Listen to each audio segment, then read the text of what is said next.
Hi friends, வணக்கம். இன்றைக்கி இந்த வீடியோவில் நம்ம என்ன பார்க்க போகிறோம் அப்படின்னா, ரொம்ப ஈஸியான மெத்தடில் சென்னா மசாலா எப்படி செய்யுதுன்னு தான் பார்க்க போகிறோம். இந்த சென்னா மசாலா இதே மெத்தடில் நீங்கள் செய்யும்போது சப்பாத்தி, பூரி, ஃப்ரைட் ரைஸ் கூட ரொம்ப நல்ல காம்பினேஷனாக இருக்கும். வாங்க இது எப்படி செய்யுதுன்னு வீடியோவில் பார்க்கலாம்.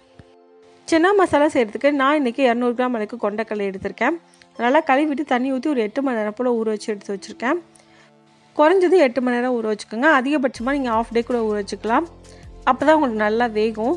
இப்போ இதை குக்கரில் நம்ம ஊற வச்ச தண்ணியோடு ஆட் பண்ணிக்கலாம். இப்போ இது கூட கொஞ்சமாக உப்பு சேர்த்துக்கோங்க. ஒரு 1/2 டீஸ்பூன் அளவுக்கு உப்பு சேர்த்தா போதும். தேவைப்பட்டால் கொஞ்சமாக தண்ணி ஊற்றிக்கோங்க. ஊற்றிட்டு குக்கரை மூடி போட்டு மூடி வச்சுருங்க. 4லேருந்து 5 விசில் வரைக்கும் மீடியம் ஃப்ளேமில் வச்சு வேக வச்சு எடுத்துக்கோங்க. இப்போ எனக்கு 5 விசில் வந்துடுச்சு. நான் அடுப்பை ஆஃப் பண்ணிடுறேன். அடுப்பை ஆஃப் பண்ணிவிட்டு ப்ரெஷர் போனதுக்கப்புறமா ஓப்பன் பண்ணி பார்க்கலாம். கொண்டைக்கடலை நல்லா வெந்துருச்சு. தண்ணியை வடித்து தனியாக எடுத்து வச்சுக்கோங்க. அடுத்து ஒரு மிக்ஸி ஜாரில் 2 பெரிய வெங்காயம் ஆட் பண்ணிக்கோங்க. கூடவே 3 தக்காளி ஆட் பண்ணிக்கோங்க. அது கூடவே 4லேருந்து 5 துண்டு தேங்காய் ஆட் பண்ணிக்கோங்க. தேங்காய் துருவலாக இருந்துச்சு அப்படின்னா ஒரு 1/4 கப் அளவுக்கு ஆட் பண்ணிக்கோங்க. நம்ம வேக வச்ச கொண்டைக்கடலையை ஒரு 10லேருந்து 15 போல் ஆட் பண்ணிக்கோங்க.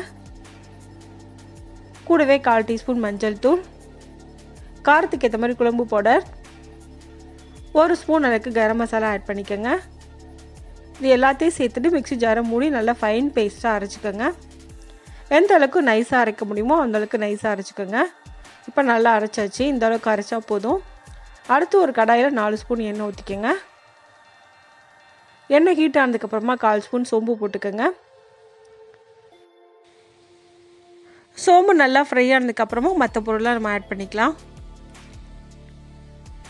இப்போ இது கூட 2 துண்டு பட்டை, 1 ஏலக்காய்,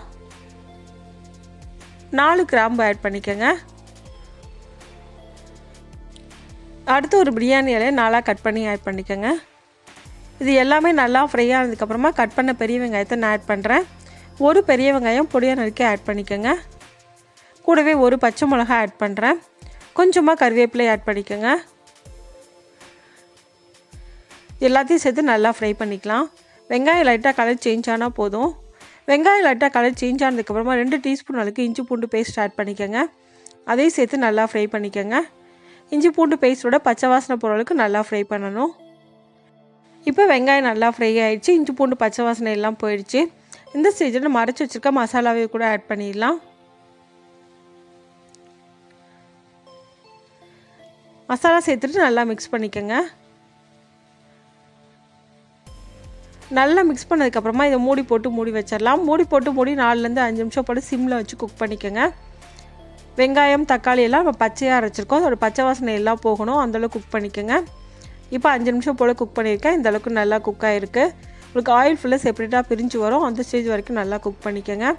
இதை நல்லா மிக்ஸ் பண்ணி விட்டுக்கலாம்.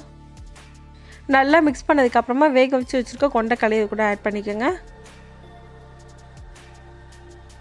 இதையும் சேர்த்து ஒரு வாட்டி மிக்ஸ் பண்ணிக்கோங்க.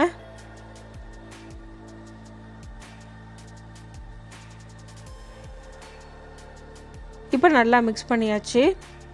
இப்போ இது கூட தேவையான அளவுக்கு தண்ணி ஊற்றிக்கலாம். நான் 2 கப் அளவுக்கு தண்ணி ஊற்றுறேன்.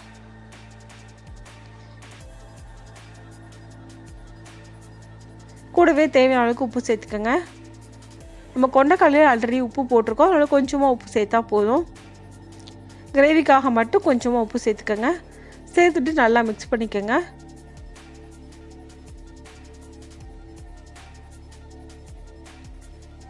அடுப்பு மீடியம் ஃப்ளேமில் வச்சு 4லேருந்து 5 நிமிஷம் போல் குக் பண்ணிக்கோங்க. இப்போ 5 நிமிஷம் ஆயிடுச்சு. நான் ஓப்பன் பண்ணி பார்க்குறேன். கிரேவி ஃபுல்லாகவே நல்லா குக் ஆகிருக்கு. ஆயில் ஃபுல்லாக செப்பரேட்டாக பிரிஞ்சு வர ஆரம்பிச்சிருக்கு. இந்த ஸ்டேஜ் வரைக்கும் குக் பண்ணால் போதும். இப்போ ஃபைனலாக இது கூட கொஞ்சமாக கொத்தமல்லியில ஆட் பண்ணிக்கோங்க. சேர்த்துட்டு ஒரு வாட்டி மிக்ஸ் பண்ணி விட்டுக்கோங்க. நல்லா மிக்ஸ் பண்ணி விட்டுட்டு நம்ம அடுப்பு ஆஃப் பண்ணிடலாம். இப்போ நமக்கு ரொம்ப ஈஸியான ஹெல்த்தியான சென்னா மசாலா ரெடி ஆயிடுச்சு.